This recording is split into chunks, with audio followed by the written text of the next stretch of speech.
Hello, this is Watch It All About, and we're looking at another watch review, of course. In this review, we're looking at the Christopher Ward C5 Slimline mechanical watch. It's a watch that they released for their 10th anniversary, which was this year, 2014, and it's a relative to their very first watch, which was the C5 Malvern Mark 1. Their very first watch that they designed and released, which wasn't a Swiss-made watch but had a Swiss movement in it. So this is their first hand wind only watch, which is the main reason why it's so thin. It boasts a height of only 8.7 millimeters. As you can see, it is very thin for a mechanical watch, and this is due to the movement that they've chosen to use, which is a ETA 2801-2. Quite a sturdy and respectable movement. It's actually used as the base for the more popular 2824-2 movement. So most of you will already, know it quite well in that regard. So we'll have a look at it in a bit more detail. It costs £400 to buy. This one has got the Bader buckle option added, which is just an extra £25, which personally I highly recommend because it is an excellent buckle, but we'll have a look at that a little bit later on. So it comes in a variety of colours. In this instance, we've chosen for the blue dial. It's a galvanic sunray type of dial, as you can see. Depending on the angle of the light, the light follows it around, and you get a nice reflection on it. So it is a very well made watch. Obviously, looking at the design, it's a classy dress watch, very elegant, good design, well executed as well. And this is really accentuated with the height, because it can fit very easily under a cuff, or under your shirt or jacket. So it's good design in that perspective. So if we have a look at the dial to start with, so you notice it's extremely simple.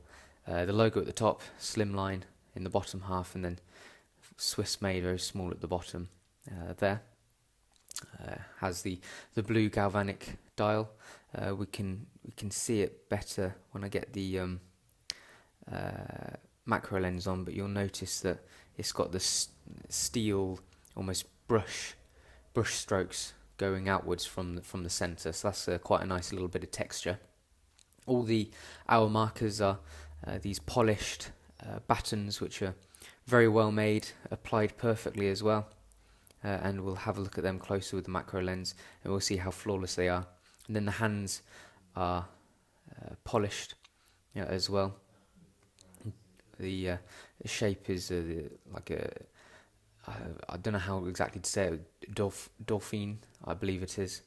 Like a long arrow one end, and then a shorter, dumpier arrow the other end as a counterweight, with a slight 3D element to it as well. You see it's raised in the center, so it's all very smart, nicely designed, well made as well. Everything's polished on the dial, which creates a nice reflection when you get the light just right, as you can see there. So it really looks great when you're wearing it and you get a flash of the lights just like that. So sitting on top of the dial is a Sapphire Crystal. It's very flat, a very tiny amount of dome on there. As you can see, if we hold it, if you go to a certain angle, you'll eventually see it distorting from about there. So it is fairly flat, which means you get a great angle, quite a good amount of visibility until the very last bit there. It has a really good layer of anti-reflective coating as well. Even though obviously I'm shining it right in a window here, but usually in everyday use it does a really good job of removing any reflection. So it's a decent layer of anti-reflective coating. That's on the underside of the crystal. So thinking about the case itself, very simple again.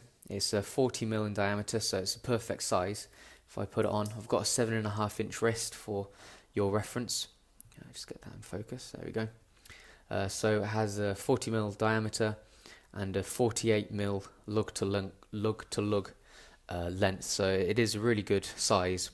Personally, I think it's the perfect size for a dress watch, because it's not too small to be, insignificant or to get lost, but it's a fairly decent size.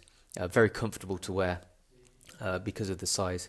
Goes with anything and everything, and because it's not too big, it's not too overbearing either. So I think the size is ideal. Thinking about the lugs, they're 20mm wide, so you can fit. It's a very popular size. You can fit many straps to it if you want to. So the shape of the lugs are quite thin as well, very elegant and simple. And there's quite a thick bezel which is polished. Personally, I probably would have preferred the bezel to be a little bit thinner, because it does look quite thick when you're looking at the watch, but that's just my personal taste really. So if we look at the construction of the case, you'll notice there's this ledge around, which is quite simple, but a nice little design cue there, which splits the edges off from the bezel and also the case back. See, there's the ledge there, which follows through to the lugs as well. Now the bezel is polished, the sides are polished as well, and these top of the lugs are brushed, which is quite unusual to see, but it's actually quite nice to see this contrast in finishing. It looks pretty good, and also this is probably quite difficult to brush just these tiny bits here, but so it shows the impressive machining on the watch itself. So if we just flick it over, we just clean the case back. We'll have a look at the case back. Again, very simple. 6 screws secure it in place, and the only markings we have is Swiss made and the serial number right at the bottom, and obviously we have the exhibition window for the movement. So again, very, very simple. Nothing too complicated. Why would you need it? So yeah, it looks great, and it does the job just fine. So that's good in that regard. So whilst we're looking at the movement, we might as well talk about it. So yeah, the ETA 2801 gives you about 42 hours power reserve when it's fully wound. Obviously it is just hand wind only, so you do have to remember to wind it every other day, or if you're like me, just wind it every time you put it on anyway. So the crown is just a push-pull crown, not a screw-in crown, so when it's in its normal position you can wind the movement straight from that. So if I wind it, you can see the cogs working there. Feels very secure in the hand as well. Feels very high quality, as you'd expect, very well machined and made and put together. And then you just pull the crown out to its one and only position, like that, and then you can adjust the time, like so. So very, very simple to use. No date, so it is literally just wind it, set the time, and away you go, which is nice and simple. So the crown has got good grip, so it's nice and easy to wind it up. You can't really wind. It's a bit awkward to wind it when the watch is on. So if I just get that in focus again. So if you see here, it's quite uncomfortable. So you do have to take the watch off to wind it up, but that's not really a problem, because you probably just wind it when you're putting it on or taking it off anyway. So if we move on to the leather strap now, as I mentioned before, it's 20mm at the lugs, and then it goes down to 18mm at the buckle end. It's their new range of Italian leather that they've used on the C5 Slimline, which is really high quality. It's lovely. I mean, Christopher Ward leather straps have always been pretty good, but these are just an extra step, which is great. Unfortunately, they don't have the quick release pins anymore, which is a shame. We should suggest to them to reintroduce them on these straps. but it is a lovely deep brown colour. You obviously have the choice of a brown or a black strap. And it's just really high quality. It's really soft, so it gives you a really comfortable wear. You can barely tell it's on because everything's so lightweight and so well made. And then we have the Beta buckle, which is a new type of deploying clasp. So the leather strap actually goes underneath it rather than on top of it, because usually you'd have that flappy bit on top and you'd have to tuck it under some loops, but with this clasp there's no need for that. It's so easy and quick to put it on and off. It's just literally like that, there we go, and off again. Very easy to adjust as well, and because it goes underneath and you're not folding it back and tucking it into loops, it doesn't degrade the strap either, so this leather strap will last you for a very long time, which is also another positive. And another positive is the minimal amount of steel that actually touches your strap. It's just literally that bit, whereas with the normal deployment strap clasp you'd have, you know, a lot more touching your wrist. So again, the fact that there's the majority of the strap is leather on your wrist, it's much more comfortable. And the top side, everything's very well made as you'd expect. Nice deep etching of the Christopher Ward logo there. And it's just the two buttons which release the buckle from that nipple there. So yes, the Beta buckle is very well made and an excellent buckle, and I would recommend it for the extra £25. Okay, so let's get the macro lens on and we'll have a look at it in closer detail.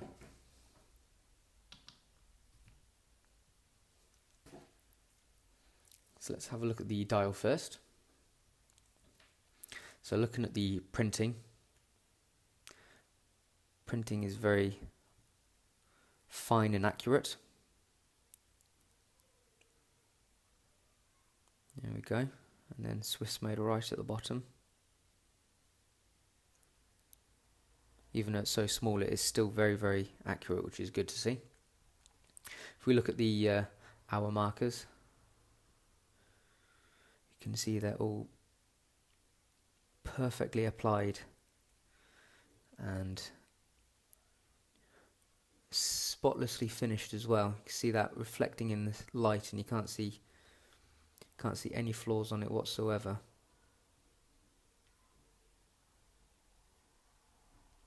So it looks very good. And then you'll notice as well the tiny amount of texture on the galvanic sunray style dial as well, which is nice to see up close.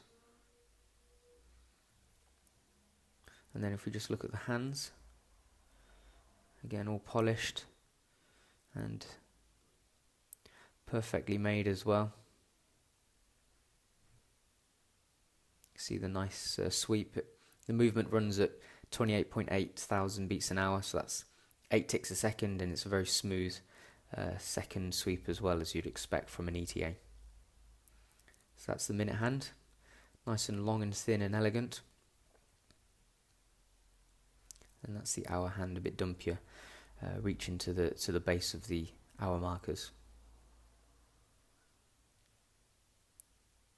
So although the dial is simple, it's exquisitely made and finished and designed, so it's good.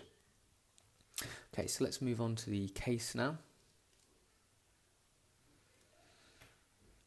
Look at the crown first. See the grip is well machined. If I pull it out, can't really see a great deal, but there we go. And the Christopher Ward logo embossed on the end as usual. So all the finishing is absolutely spotless on the watch. The mirrored finishing is excellent, as you can see there. Struggling to focus on it, it's that shiny. Need to wipe this bit. There we go. Then we see a brushed edge along the edge here as well, which is a nice little difference in finishing as well, because then that matches the top of the lug. There we see the brushing there, which is a nice contrast from the side of the lug, as you can see. Great contrast and very fine lines there, and yet the finishing is still absolutely spot on. So that's really reassuring to see. So that's nice. There's the other side. See my grubby fingerprints, so I apologise for that. Okay, so let's look at the case back.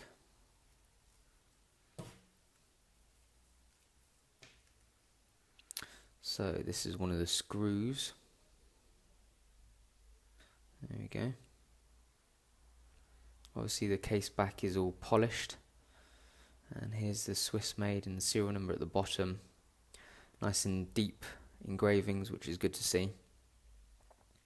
Then if we have a look at the movement itself, so there we go, 17 jewels Swiss. There's some of the jewels there. Look at the balance wheel ticking away. There is one thing in that the movement is a little bit plain. There's no finishing really to this top plate. It would be nice to see some Geneva stripes, or or some sort of engraving. So it does look a little bit industrial and a little bit simple. There's no markings on these cogs either. Usually, on the top side of a movement like this, you'd have some sort of stripes on these as well. So in that respect, it is a little bit plain, which is a shame. It would be nice to see something a little bit more interesting, but there you go, that's just how it comes. So there it is, moving, ticking away. So good, looks very nice. So there we go. So now if we just have a look at the strap, the leather strap, look at the top side here. So it's nice, good quality leather with a light brown stitching, which is a nice touch as well, matches the strap perfectly. Then if we look at the underside,